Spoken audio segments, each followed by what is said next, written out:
Hey gamers, welcome back to Uncharted 3. This is chapter 16. Um, Pretty quick chapter if you don't screw up multiple times like I did. A couple of cutscenes, but it definitely leads into one of the more exciting sections of the game. There are 3 treasures in this chapter, and after getting the first one, I get my next trophy for collecting 80 treasures, which is very nice. That means we only have 2 left to go in terms of the collectathons. You got it? And this is a nice moment, even though it's a quieter scene and, not really much happens aside from a few enemy sections. It's a nice scene between Nathan and Elena. But as soon as you open and get inside this warehouse, you're going to jump up and pick up treasure number 80, and that's going to get you the next trophy. We're going to hop down and try to find our way out of here, which takes me a few seconds to do. I get a little bit lost. Looks like there's a way out on the other side. Ah!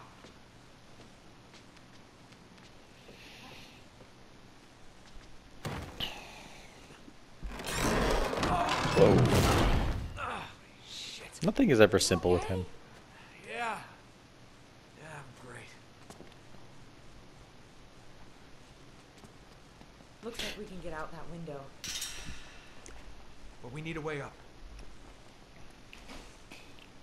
I will say I think the banter and dialogue between Nathan and Elena is probably my favorite in the game. As much as I like Nathan and Sully, Here, I'll push. You steer. I think Nathan and Elena have the funniest just because of, I don't know, the way they kind of banter back and forth is really nice and clever. It's thoughtful, it's sweet, it's funny, it's sarcastic. There's a lot of just, it can be angry at times. I think they have the best range, whereas I think Nathan and Sully, it is very much a father-son, which, again, it's has range on its own, and I don't disagree with that. Bother to look for keys? Keep going. Alright, hold it steady. I'm gonna climb on top. But, again, my feeling is that Nathan and Elena have at least the best dynamic that I see with this game. Can't hold it much longer. That's kind of my feeling about that one. For sure.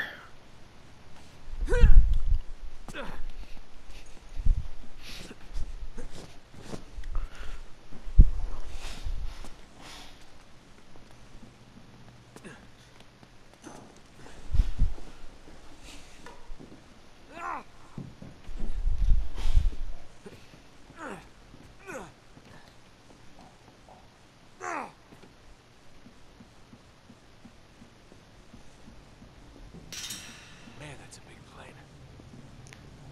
Hold on a minute. I'll open the door. Here, two guys.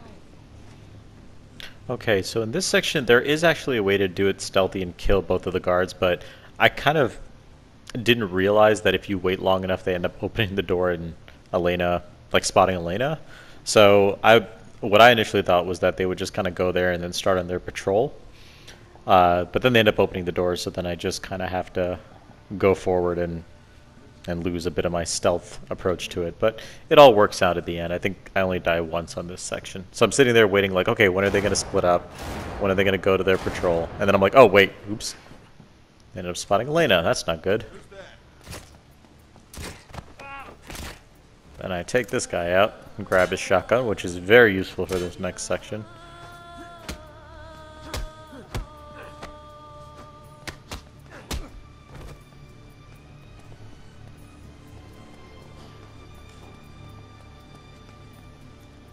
Thanks.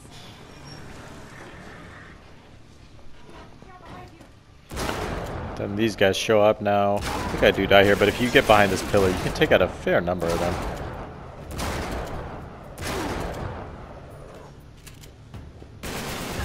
But then these guys end up taking me out, so that unfortunately doesn't work out for me. Thanks. Shit, get down behind you.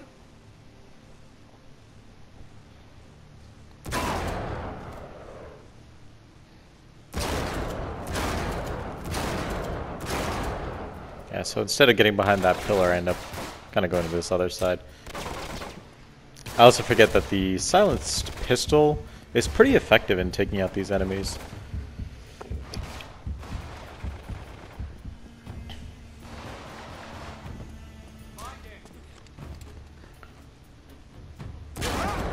Oof. That is brutal. I was hoping there'd be another way around, but there isn't, so instead decided to go this way.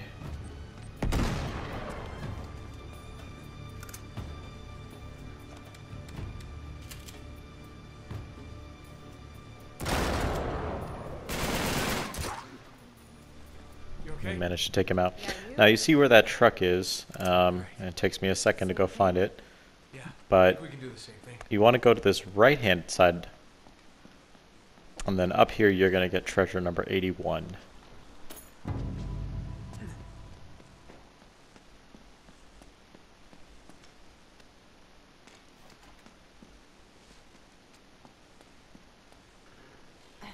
Go ahead and push the car.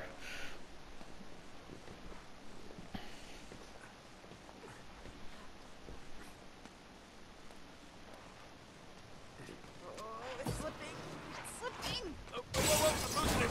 Oh, crap, that's bad. That's really, really bad. Get down. Now I thought the enemies would already come out and detect us and we'd start a firefight, but as it turns out they're just inspecting the car. So in theory you can take them all out, but it gets a little finicky, so I end up taking out I think 2 of them, and then the third one I just end up meleeing to death. So let's see here, aim at him, take him out, and then I aim at the other guy, What was that? and then I believe I just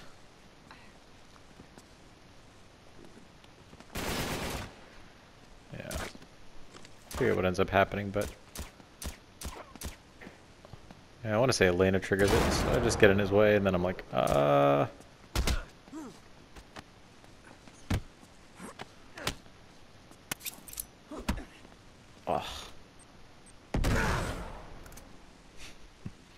God, that is definitely one of the most brutal ways to die. Alright, so once you've taken those out, hop in here into the next warehouse section, and you're meant to go straight ahead, but if you turn back here next to that car in the corner, you're going to see treasure number 82.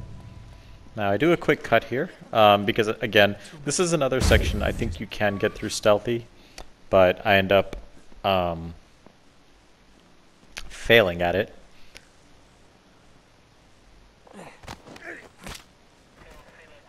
Who's that? I try to take out as many guys as I can, but somewhere along the way, I can't remember where it was, but I just get spotted.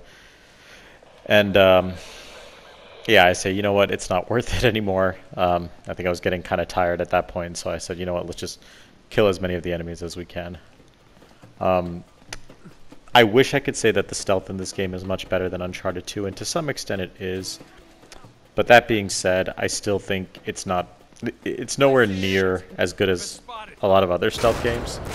That's, I think, pretty obvious at this point, but We gotta take these guys out fast. Your head down. but if people who look at my channel, one of my first videos that I did, or really walkthrough, was for Deus Ex Human Revolution. And, you know, maybe just be that game, but I think in general, I do like stealth games. I think they've gotten better over the years. I don't think I liked old stealth games, like the old Splinter Cell and Thief and all that stuff. I don't know if I like that, but the newer stealth games, things, you know, like Batman Arkham Asylum, although I wouldn't call that a stealth game, like stealth in general, I like the idea of going through sections sneakily, because it turns, it's kind of a different way of looking at things. In some ways it makes the game turn into a puzzle game. It becomes then a question of, okay, how do you get through this area as quick as you can? Or how do you get through this area without being seen? And the more creative you can be about designing a level around stealth, the more fun I think it can be. Or at least it's a mechanic that I like. So I think Deus Ex was a game that did that really well. Although I haven't played the Dishonored series, I hear they're really good with that. So I was a little disappointed to see that the stealth in this game is not as responsive and tight as I would like it to be, because I think they could have had a really nice opportunity with that to make it really nice and responsive, but ultimately it feels like a missed opportunity, but that's okay. Like I said, overall, it's still a great game.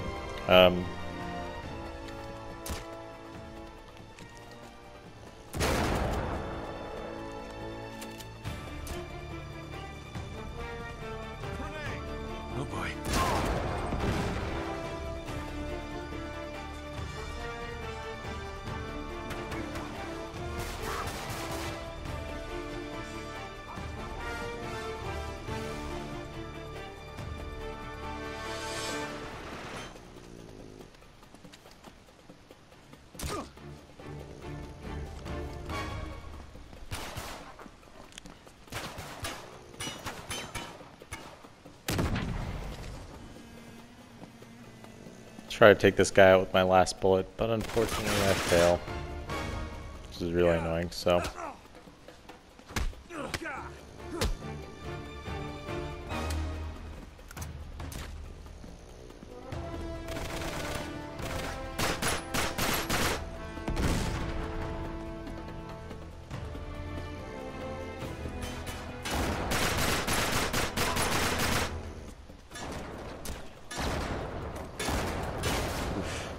Got a couple of heavies here.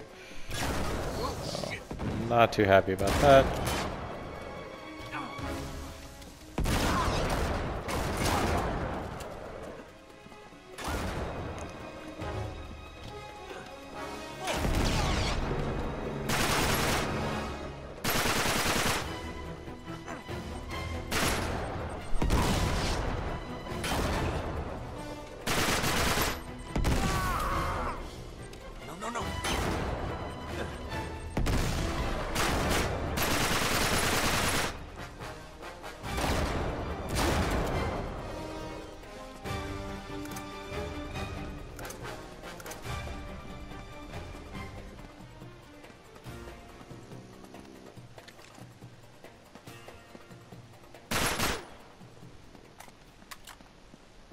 Alright, finally make it through that section.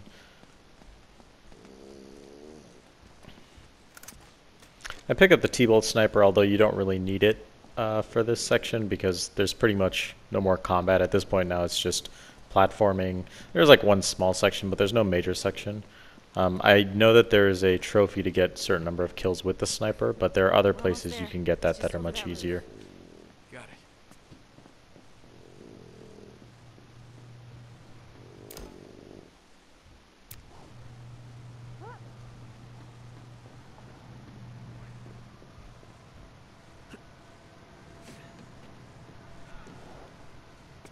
Alright, so give me a cutscene, I'll let it play out.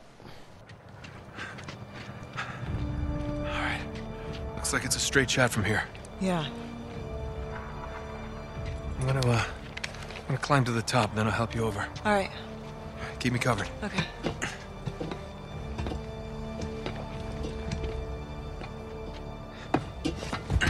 Hey, what are you doing?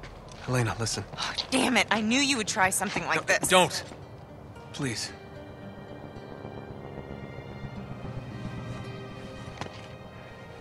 Let's be honest. This is a 1,000,000 to 1 shot. When I almost lost you before, You're not gonna. I just can't do that again. So take that Jeep over there and get the hell out of here, all right? While you can.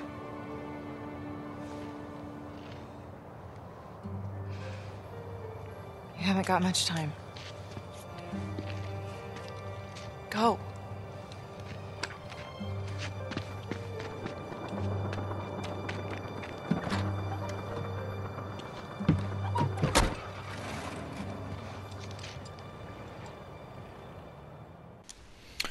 Alright, so after that cutscene, it's pretty straightforward. You're just going to go chasing after the plane, do a little bit of platforming here to kind of make it through the side. I think you can skip that altogether and just go on the side, but for one reason or another I decided not to do that. But yeah, that's, again, like I said, the cutscene between Nathan and Elena, it's pretty nice.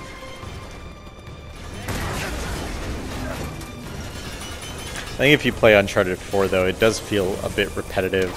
At least in 4, because I think they start that idea of Nathan coming to terms with his you know, adventuring and how it affects the people around him. But I think 4 handled it better, and I obviously don't think that they went into Uncharted 4 or even with Uncharted 3 thinking, okay, we're definitely gonna make an Uncharted 4.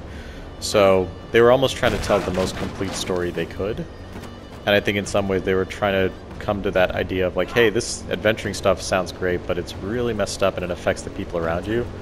I think they handle it the best they could in 4, but it's almost in some ways I wish 4 feels like the game I wish 3 could be, and if that makes any sense. Because scenes like this that we just saw were what I wanted, you know, I wanted the, or I guess what Uncharted 4 was is the game I wanted Uncharted 3 to be, and the scene like that was an example of something that where I thought they were getting close to it, but didn't really approach it in this game. They don't really kind of come to terms with that. And again, this may be either the result of creative mistakes, or I wouldn't say creative mistakes, just like creative decisions, but it also could have been just the reality of making a game in a short amount of time, or, you know, who knows how it turned out the way it did. But yeah, the next few chapters are going to be pretty fun. I like them. Well, you know, I'll kind of give a bit of commentary on the last bits of section. But anyway, that's it for this chapter. I'll see you guys in the next chapter. Thanks again for watching. And as always, stay beautiful.